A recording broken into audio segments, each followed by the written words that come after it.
В эфире программа «События недели» и я, журналист Белла Кварчия. Здравствуйте. Последняя неделя февраля оказалась достаточно спокойной в информационном смысле, если не учитывать выхода на просторы интернета резонансного интервью предпринимателя Михаила Панова. Сейчас интервью тиражируются западными и заингурскими СМИ, его бурно обсуждают и внутри нашей республики, пытаясь понять, кто прав, а кто виноват в этой истории. Смотрите в нашей программе. Бизнес на доверие. Взгляд на ситуацию с другой стороны конфликта. В спецрепортаже Ренаты Шакая. Глава завода по выпуску пластиковых труб возводит производственный конфликт в сферу межгосударственных отношений. Что думают об этом власти Абхазии? Узнаете из интервью с заместителем руководителя администрации президента Абхазии Адгуром Лушба.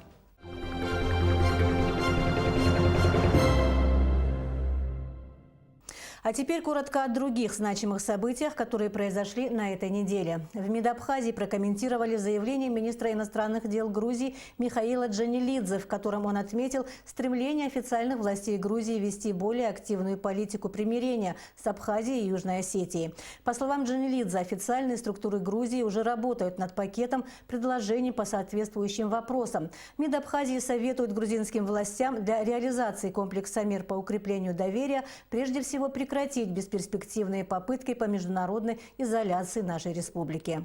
Хотели бы напомнить, что на протяжении многих лет усилия абхазской стороны направлены на поиск взаимоприемлемых компромиссов, способных снизить накал напряженности между сторонами грузино-абхазского конфликта и приступить к полноценному и равноправному диалогу. За прошедшие четверть века представители различных политических сил Грузии делали многочисленные заявления о своем стремлении начать процесс мирного урегулирования с Абхазией и Южной Осетией.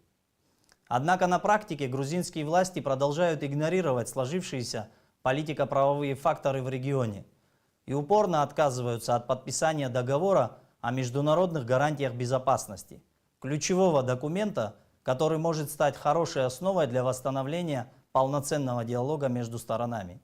Будем надеяться, что новые грузинские власти сделают правильные выводы и предпримут реальные шаги, направленные на восстановление доверия между двумя странами, утраченного в результате перманентной и агрессивной политики Грузии в отношении Абхазии и ее народа. Хотелось бы надеяться, что действующие представители высшего руководства Грузии сумеют проявить политическую волю и приступить к содержательному диалогу с абхазской стороной для решения многочисленных проблем, накопившихся за долгие годы. Известному юристу, правозащитнику, депутату первого парламента Абхазии Зурабу Ачба 23 февраля исполнилось бы 68 лет. В этот день в образовательном центре «Мир без насилия», который носит его имя, было многолюдно. Преподаватели и студенты юридического факультета АГУ провели конференцию. Фактически это была дискуссия, в ходе которой обсуждались труды Зураба Ачба о Конституции страны. Зураб Ачба, конечно, очень нужен был Абхазии. Его ум, его видение, что есть право, это был Зураб Ачба. Хотя, говорят, святое место пусто не бывает, но, к большому сожалению, несмотря на то, что уже 17 лет прошло, как его нет, юристов очень много, прекрасных, блестящих, но та интуиция, то видение, которое у него было, и тот опыт жизненной работы, к большому сожалению, этого совершенно недостаточно, то, что мы сегодня имеем. С другими важными новостями недели познакомит Ирина Аршба.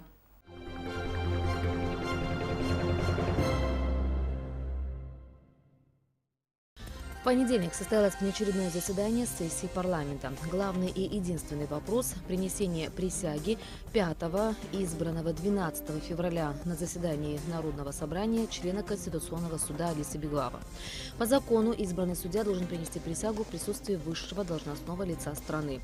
Поэтому Алиса Беглава приняла присягу в присутствии вице-президента Виталия Габния, на которого временно возложены обязанности президента, пока глава государства Рауль Хаджимба находится в отпуске. Члены Конституционного суда могут приступить к работе в течение 10 дней со дня избрания последнего члена суда. Осталось только избрать председателя, и только после этого Конституционный суд Абхазии приступит к выполнению возложенных на него функций. 21 февраля в московской штаб-квартире Русского географического общества состоялось торжественное подписание соглашения о сотрудничестве в области археологических и исследовательских экспедиций между Русским географическим обществом и Фондом Горной Абхазии. В рамках данного соглашения на лето 2018 года запланированы археологические экспедиции к древним стоянкам человека в горах Абхазии. Исследователи планируют установить возможную дату появления построек, определить характер назначения и вероятность их культового использования, реконструировать палеоклиматическую ситуацию региона. Министр экономики Абхазии Адгур Ардзинбе обсудил итоги работы госпредприятий в 2017 году на рабочем совещании с руководителями подведомственных организаций. Как было отмечено на совещании, предыдущий год был сложным, поэтому показатели прибыли не столь существенны. Тем не менее, министр экономики подчеркнул, что есть и субъективные причины снижения темпов развития предприятий. Адгур Ардзинбе пояснил, что республиканские унитарные предприятия могут работать только по двум направлениям. Одно из них стратегическое, где решаются общегосударственные вопросы. Таковы задачи, например, Черноморэнерго. Работа же других предприятий должна быть направлена исключительно на получение прибыли. По результатам встречи министр экономики дал поручение проработать планы развития по каждому госпредприятию и представить на рассмотрение в установленные сроки. Кузнице абхазских художников Сухумскому художественному училищу исполнилось 50 лет. Этому знаменательному событию была посвящена выставка, открывшаяся в Центральном выставочном зале Союза художников Абхазии. В экспозиции были представлены работы как выпускников, так и нынешних студентов училища. Сегодня в Сухумском художественном училище около 100 одаренных детей учатся живописи, скульптуре, керамике и дизайну одежды. Начала реализовываться программа столичной администрации по созданию безбарьерной среды в городских условиях. В Сухумской городской клинической больнице установили 2 пандуса. Людям с ограниченными возможностями необходимы специальные приспособления, чтобы свободно перемещаться. Пандус для инвалидов – это один из основных способов иметь доступ в административные, лечебные и учебные учреждения, магазины и другие общественные здания. Столичная администрация по силе возможности будет и дальше решать вопросы по созданию безбарьерной среды в городских условиях для людей с ограниченными возможностями.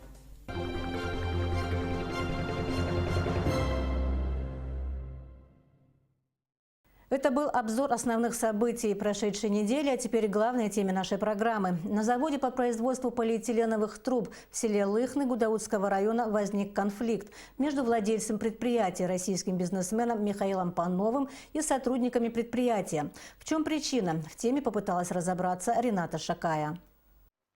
В 2010 году бизнесмену Михаилу Панову предложили построить завод по производству труб из полиэтилена на территории Абхазии. Спустя некоторое время, а именно в 2016 году на СПС «Кавказ» в селе Лыхны производство было запущено. В помещении завода расположены 2 линии, производящие трубы. Государственные предприятия, убедившись в высоком качестве выпускаемой продукции, стали заказывать трубы в больших количествах, в том числе и для реализации российской инвестпрограммы.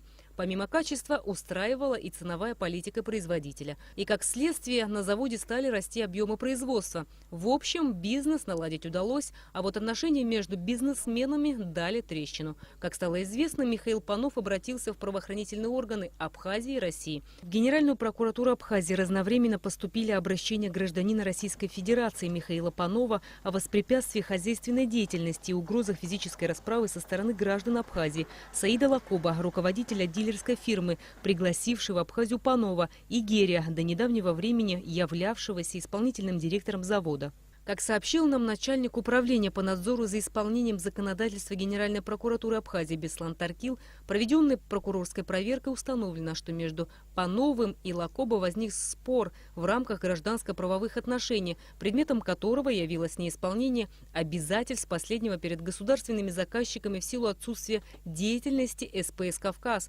По данному спору ни одна из сторон не обращалась в судебные органы для решения разногласий в рамках гражданско-правовых отношений. При этом генеральным директором фирмы «Никита-2012» Саидом Лакоба направлено в адрес Михаила Панова письмо с предложением вернуться к рассмотрению вопроса о полноценном функционировании завода на основе законодательных актов и обычаев делового оборота. Доводы, которые были изложены гражданином Михаилом Пановым в обращении о наличии состава уголовно наказуемого деяния в действиях граждан Лакоба и Герия в ходе доследственной проверки, не нашли своего подтверждения. И по результатам проверки было принято процессуальное решение об отказе в возбуждении уголовного дела за отсутствием в действиях граждан Лакоба и Герия состава преступления. Мы когда договаривались, мы сидели втроем. Я слышу, помню хорошо, о чем был разговор и что был. Все, что мы о чем говорим, мы все выполнили. Он, по крайней мере, ни одно свое условие, кроме того, что завод построил, ну, чуть позже, ну и бог с ним, но завод есть, он сегодня работает. Зачем ему разрушать? Между тем, на просторах интернета появилось интервью Михаила Панова, растиражированное почему-то грузинскими источниками. В нем Панов говорит много нелицеприятного об условиях ведения бизнеса в Абхазии. Я обращался и начиная с администрации президента Российской Федерации Путина Владимира Владимировича, в наши органы и Министерство иностранных дел, и ФСБ, министерство, которое занимается этим регионом, Межэкономразвития. Здесь обращался я и в администрацию президента, и в МВД, был на приеме у министра внутренних дел, обращался я в службу безопасности Абхазии, в Генеральную прокуратуру. Я думаю, что этих обращений было достаточно для того, чтобы каждый из них как-то занял свою позицию и проявил себя в этом вопросе. Кроме того, в интервью Михаил Панов обвиняет Романа Герри и Саида Лакопа в попытке вооруженного захвата предприятия. Зачем нам оружие, скажите? Против кого? Против него? Господи, мы не дошли до этого. Оружие где надо было, мы держали и отстояли. И у нас и голова на плечах есть, и разума хватает, чтобы этот завод отстоять, но по справедливости. Михаил Панов требует увольнения всех местных сотрудников предприятия. Причина подобного требования непонятна, говорит Роман Герри. Ведь все сотрудники исправно выполняют свои обязанности, и до этого времени к ним у руководства завода не было никаких претензий. Изначально, значит, у нас условия были вот такие. Создается дилерская фирма, которая будет, когда завод будет пущен в производство, будет заниматься продажей трубы на всей территории Абхазии и за ее пределами. Вот такой у нас договор был. Все сотрудники, которые будут работать, будут только наши. Кроме генерального директора, главного бухгалтера и кассира. Вот эти 3 человека его. Это мы уже сказали, не он, мы, и он согласился на этом. Вот такая договоренность была. Мы так и работали. У него одни условия. Освободить помещение. Он будет работать сам, без наших людей. Мы ему говорим, если вы хотите продать цех, завод, мы готовы ее купить. Нет, говорит, или, говорит, все, говорит, освобождайте, или я вывожу все оборудование, демонтирую. Я работаю сам, это мое кредо, я никогда ни с кем не работал. А трудоустраивать ваших людей я не обязан. А в чем смысл инвестиций? Мы его сюда пригласили, если наши люди в этом не участвуют. На сегодняшний день на предприятии работают 18 человек, в основном молодые люди с высшим образованием. По словам Романа Герри, создание подобного предприятия положительно сказалось на занятости местного населения.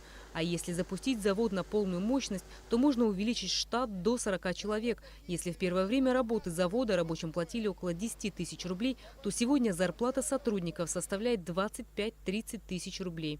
Работа на предприятии налажена, сотрудники ответственно относятся к своим обязанностям. Но сегодня после всех его передач, после всех оскорблений, хотя в его адрес мы никогда ничего не говорили, и в его присутствии, и без него, и сегодня это не хотим, он сюда вложил деньги. Этот завод его, но без наших людей мы тоже не можем позволить ему здесь работать. Роман Герри заверил, что качество продукции завода соответствует мировым стандартам. Сырье закупают лучшее, проводят испытания, которые выявляют отличное качество. И разрушать подобного рода производство, по его мнению, нелогично. Ведь только за прошлый год предприятие пополнило казну в виде налогов на сумму около 9,5 миллионов рублей. Мы также обратились за комментариями в Министерство экономики, как оказалось, по поводу разногласий гражданина Российской Федерации Михаила Панова и граждан Абхазии Романа Герри и Саида Лакопа в Министерстве Минэкономики никто не обращался. В Министерство экономики официального письма от Михаила Михайловича Попова не поступало. Несмотря на это, министр неоднократно встречался с торговым представителем России в Абхазии по этому вопросу, и вся работа, которая находится в компетенции Министерства экономики, проводится. По поводу открытости нашего ведомства стоит отметить, что в Министерстве экономики действует экспертный совет, состоящий из предпринимателей. Совет регулярно проводит заседания, они освещаются в СМИ, и любой бизнесмен, который пожелает, может принять участие в заседаниях и выразить свои пожелания, идеи в области экономики. Умные люди говорят: подожди, и плохое само собой исчезнет. Как завершится история завода по производству труб в селе Лыхны Гудаутского района, сказать сложно. Но мы будем следить и информировать вас о том, как будут разворачиваться события. Рената Шакая, Беслан Джинджоли, Абхазское телевидение. Интервью Михаила Панова уверенно бьет рекорды рейтингов просмотров. Его живо обсуждают в социальных сетях, давая порой самые противоречивые оценки. Здесь хотелось бы заметить, очень оперативно отреагировали политтехнологи, выпуская следом резкие и нелицеприятные для Абхазии, да и для самой России видеоролики. Вот фрагмент одного из них. Лихие 90-е по-абхазски. В сентябре 2016 года на завод врывается вооруженная группа бандитов из 50 человек. И под угрозой убийства силой выдворяют охрану и командированных сотрудников предприятия через границу обратно, в Россию. Предприятие захвачено. Михаил Панов приезжает в Абхазию. На территорию завода его не пускают все те же вооруженные бандиты. Захваченное предприятие под контролем бандитов продолжает выпуск продукции, в том числе по государственному заказу. Мы не будем углубляться в тему о том, кому все это надо и в чьих интересах создаются такие ролики. Обсудить частный конфликт на предприятии и высказывание инвестора по этому поводу мы пригласили заместителя руководителя администрации президента Абхазии Адгура Лушба. Здравствуйте, Адгур Нурбеевич. Добрый день. Адгур Нурбеевич, мы сегодня встретились ради того, чтобы обсудить достаточно важную в нашей стране проблему, в частности, об инвестполитике нашего государства. Могли бы вы оценить, какова вообще концепция и насколько она успешно реализуется? Инвестиционная деятельность в любой стране имеет серьезное значение. В первую очередь, мы все знаем, что это направлено на подъем экономики этой страны, на создание новых рабочих мест, на пополнение бюджета, уплату налогов и так далее, и так далее. По сути своей, сама инвестиционная деятельность, она достаточно многогранна. И для того, чтобы в государстве эта деятельность могла бы развиваться, существует много факторов, которые влияют на ту или иную степень активности этой деятельности. В первую очередь, конечно, это внешняя и внутриполитическая составляющая, которая характеризует то или иное государство. Затем идет та же самая криминогенная обстановка, развитие банковского сектора, наличие трудовых ресурсов, сырьевых ресурсов и так далее, и так далее. То есть это целый комплекс основ, которые могут так или иначе быть интересны потенциальному инвестору, поскольку инвестиционная деятельность не имеет определенной какой-то направленности, я имею в виду именно в том или ином. Инвестор сам ищет себе подходящую площадку для того, чтобы мог бы разместить имеющиеся у него свободные денежные средства для того, чтобы развивать свою деятельность. По сути дела, инвестор – это для принимающей страны человек, который имеет ресурсы и готов их вложить в то или иное направление деятельности. Но надо еще и понимать, что это инвестор – это не благотворитель. Любая инвестиция направлена еще и на получение дивидендов и прибыли. То есть сочетание этих всех моментов и становится основной базой для того, чтобы у инвестора появился интерес вкладывать в ту или иную страну. Наше государство еще с послевоенных времен уделяло особое внимание созданию благоприятной среды для внешних инвестиций.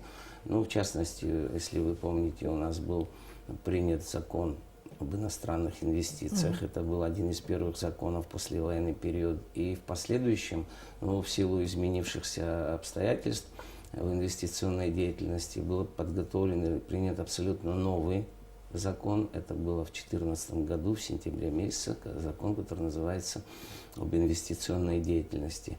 Это первое, потому что без законодательной базы и без четких правил инвестор, естественно, в страну не придет. Кроме того, вы знаете, что периодически проводятся в Абхазии инвестиционные форумы вместе с нашим главным стратегическим партнером Российской Федерации. На этих форумах рассматриваются различные методы, пути подхода к инвестированию в Абхазии, вплоть до того, что, значит, посетив республику, предприниматели, инвесторы могут своими глазами реально оценить ситуацию, которая сложилась. Кроме того, и повседневно идет работа в этом направлении. Вот, как вы знаете, при Министерстве экономики существует инвестиционное агентство, которое разрабатывает бизнес-проекты или, наоборот, рассматривает бизнес-проекты, бизнес-планы, которые готовятся самими инвесторами, и сотрудничает плотно с ними, вплоть до юридического, правового и иного сопровождения, связанного с реализацией этих инвестиционных проектов. Что касается результативности, могу сказать, что у нас достаточно много в республике примеров, связанных с тем, что иностранные инвесторы вкладывают в республику, строят предприятия. В частности, активно у нас эта тема развита с туристической деятельностью, с туристическими направлениями. Мы знаем, что вот в отдельных наших туристических регионах есть совместные проекты по строительству гостиниц, по значит, развитию туристического направления. И я думаю, что эта тема и эти направления будут и в дальнейшем иметь достойное продолжение. Наше дело со стороны государства, конечно, максимально создать благоприятную среду. И вот, возвращаясь к тому перечню вопросов, которые необходимы для развития инвестиционной деятельности, с которой я начал, вот эти вещи, конечно, должны быть развиваться. И государство, значит, инвестор должен чувствовать со всех сторон поддержку государства в той деятельности, которую он осуществляет на нашей территории. В связи с тем, что вы сказали, я хотела напомнить о том, что произошло на этой неделе, когда в социальные сети вышло интервью бизнесмена, который ведет здесь бизнес в Гудауте на заводе по выпуску пластиковых труб. Бизнесмен Панов выступил с такими упреками и в адрес власти, и в адрес своих бизнес-партнеров или сотрудников, не знаю, как их сейчас правильно назвать, и рассказал о сути конфликта. В частности, один из упреков этого человека состоит в том, что государство не может защитить бизнесмена, инвестора, который приходит в нашу страну. Что вы могли бы ответить на это? Ну, я не совсем согласен с выводами, это мягко сказано, не совсем согласен с выводами господина Панова. Я знаю его лично, мы встречались 2 раза по этому же вопросу. И, по сути дела, знает суть и историю этого конфликта. Дело в том, что когда определенная группа лиц, в том числе и Панов, решили создать такое предприятие, его партнерами с абхазской стороны были созданы все возможные условия для того, чтобы это предприятие состоялось. Да, Панов единоличный собственник этого предприятия, он единоличный хозяин, и эту тему никто не оспаривает.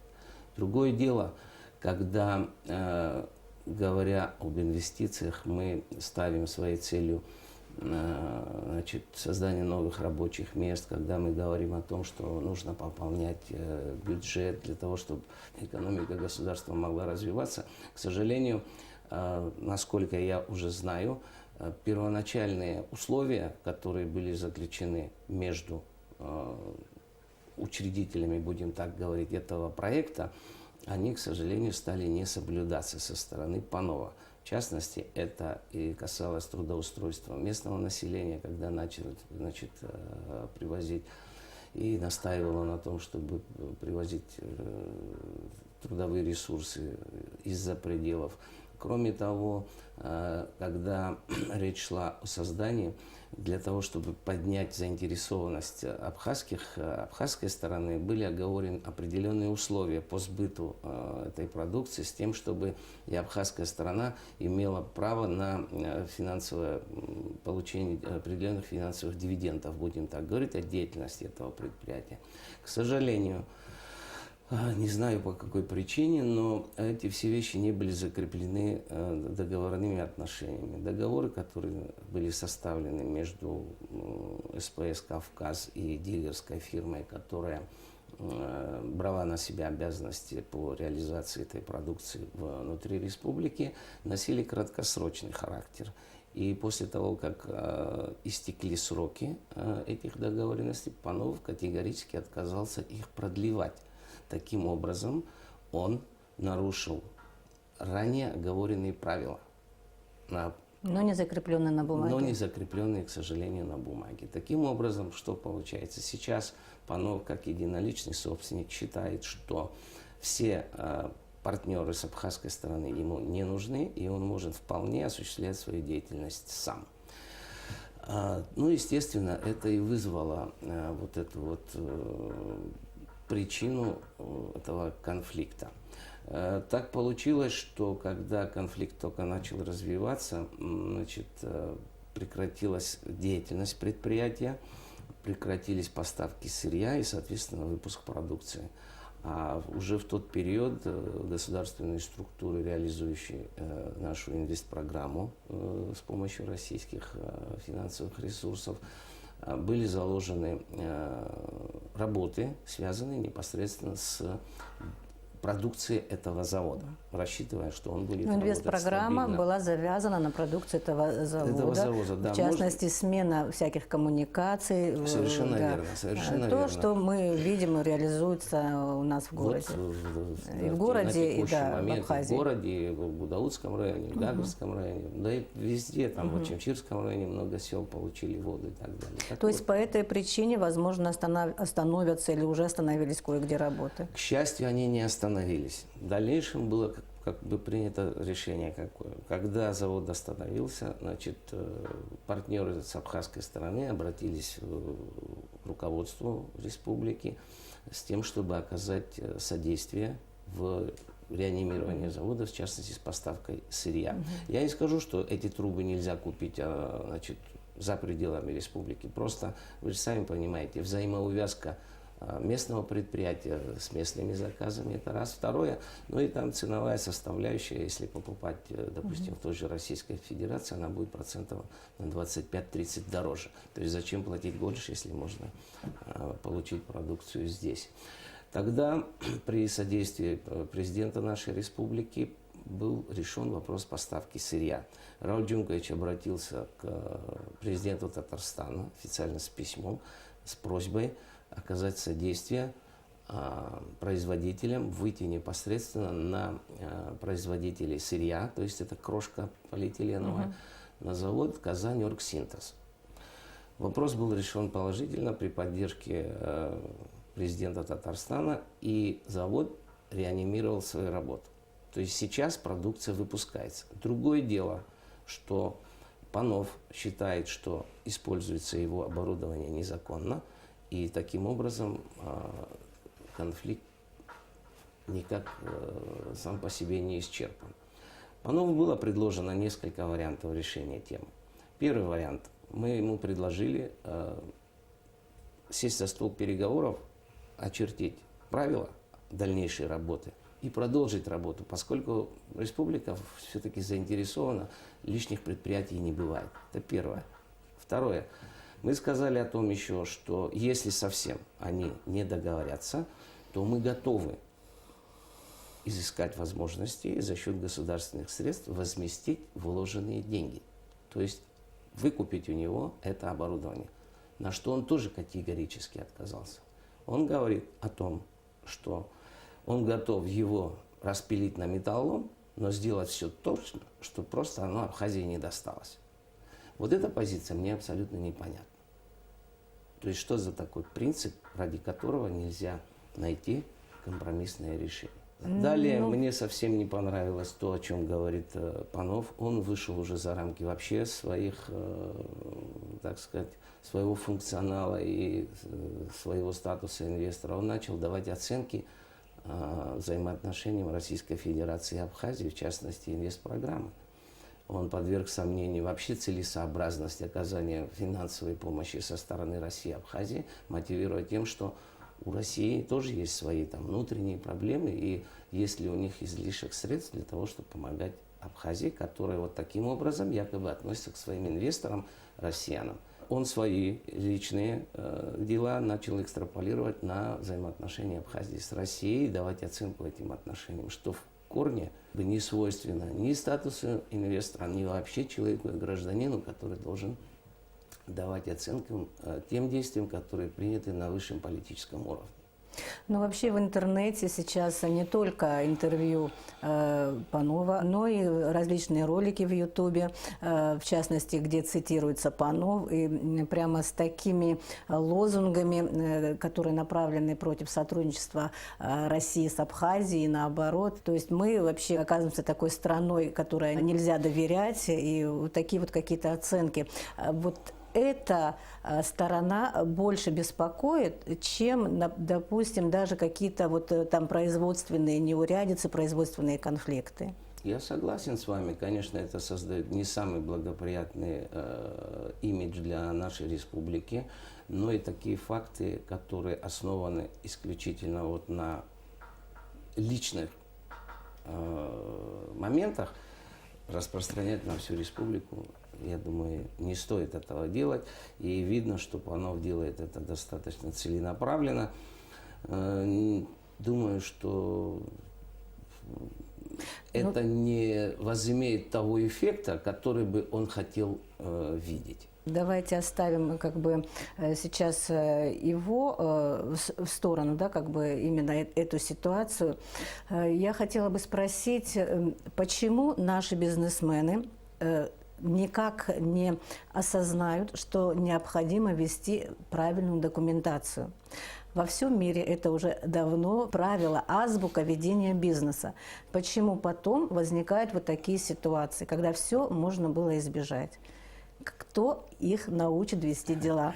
Не по-абхазски, а так, как это принято вообще в деловом мире. Ну, скажу вам так, я бы не сказал, что вот однозначно на ваш ответить вам вопрос не могу, но все-таки это как раз дополнительная причина и пример того, что, конечно, все сделки должны оформляться юридически правильно, юридически грамотно, для того, чтобы уже можно было бы потом рассматривать его в правовом русле. Дело в том, что само ведение бизнеса, оно само по себе всегда сопряжено с определенными рисками. На этапе создания или, допустим, возникновения идеи до ее реализации проходит тоже немало времени. Да, вроде бы все идет между партнерами гладко, но всякое бывает.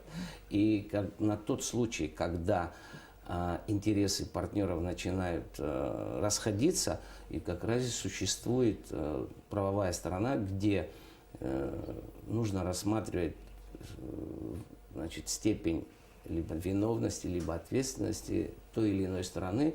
Ну и в конце концов, когда там дело доходит условно, да, до раздела имущества и так далее. Для этого существует суд, для этого существуют правоохранительные органы, которые не должны допустить не противоправных действий партнеров между собой. Ну а что касается имущественных споров, то они должны решать в цивилизованном порядке в суде, что в нашем случае, к сожалению, не происходит.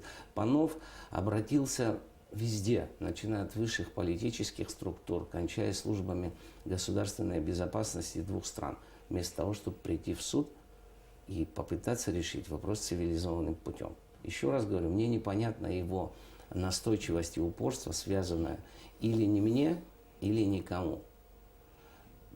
На чем это основано? Любой предприниматель должен уметь договариваться. Любой предприниматель должен иметь право и возможность сесть за стол переговоров и отработать те правила игры, которые бы устраивали всех участников этого процесса. Тем более, еще раз говорю, на его собственность никто не претендует собственность, она его, она защищена законом. Другое дело найти компромиссное решение и Звучала продолжить речь, работу. простите, звучала Это было речь хорошо. и об угрозах. Как вы считаете, все, что сказал Панов, не имеет места быть у нас в Абхазии? Я не могу говорить за все случаи. К сожалению, наверное, есть моменты, когда применяются и не совсем правовые формы. Но в данном случае, зная и беседуя в результате наших предыдущих встреч и с одной стороны, и с другой, я для себя убедился, что этого нет и что это не имело места. Это первое. Второе.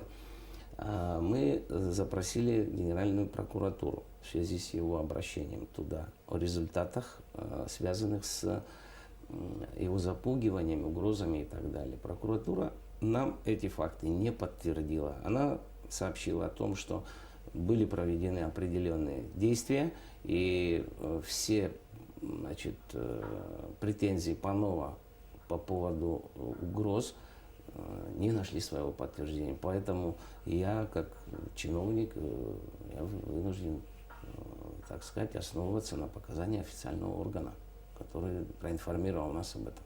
Тоже был неприятный случай. Это касается похищения капитана судна турецкого. Это тоже свою, знаете, лепту вот в негативный имидж Абхазии вносит с точки зрения инвестпривлекательности страны.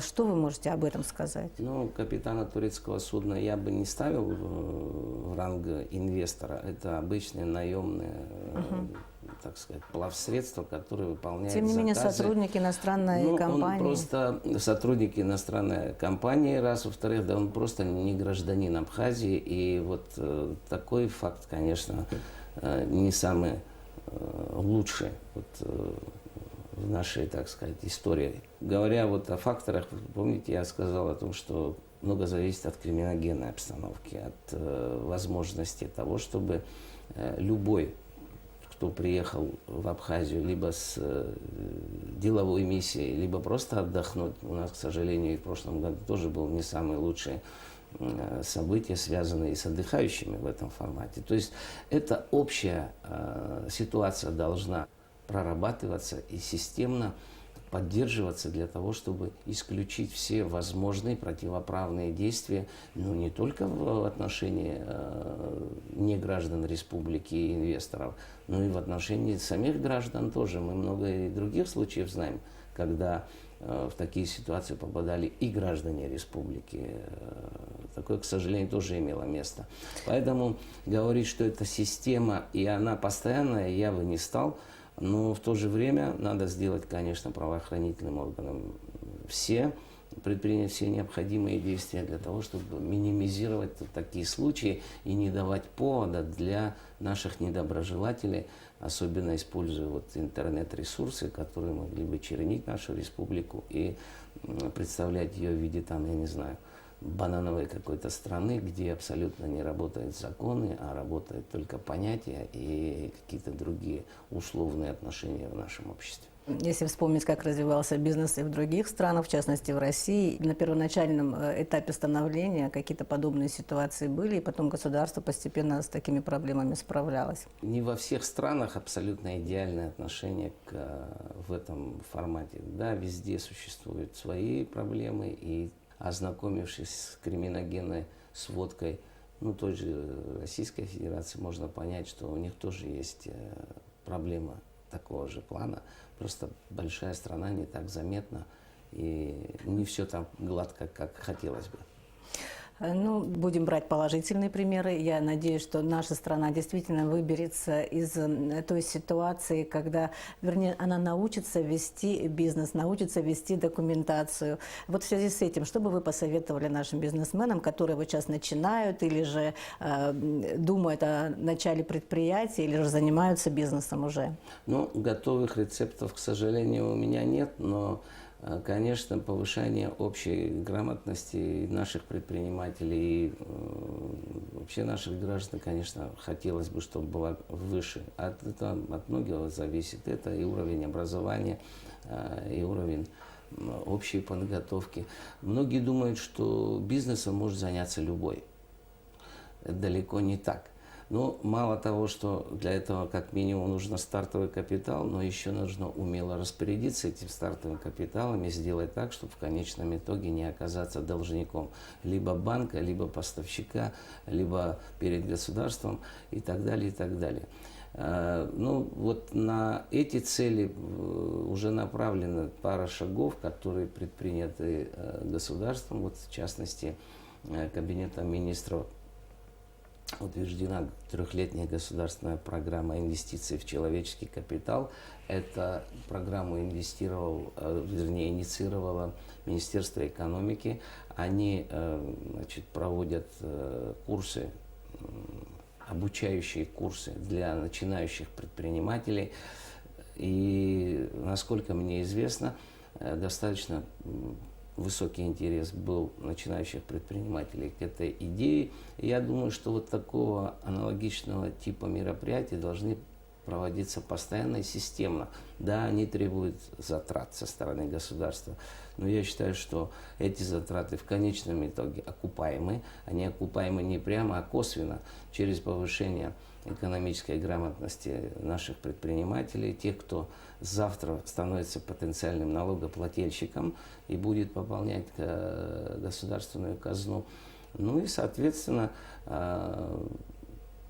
получение определенного опыта в ведении предпринимательской деятельности. Тут же вот тоже совокупность многих факторов, которые в конечном итоге дадут позитивный результат, я уверен. Я благодарю вас за интервью. Я надеюсь, что и ситуация с Пановым как-то разрешится, и все придут к какому-то консенсусу. И надеюсь на то, что инвестиционная привлекательность Абхазии будет только повышаться. Всего вам доброго. Спасибо. До свидания. Спасибо. До свидания. Напомню, что в нашей студии был заместитель руководителя администрации президента Абхазии Адгур Лужба, с которым мы обсудили конфликтную ситуацию, которая возникла на заводе по производству пластиковых труб в Гудауте. На этом наша программа подошла к концу. Я желаю вам всего доброго и до встречи в эфире.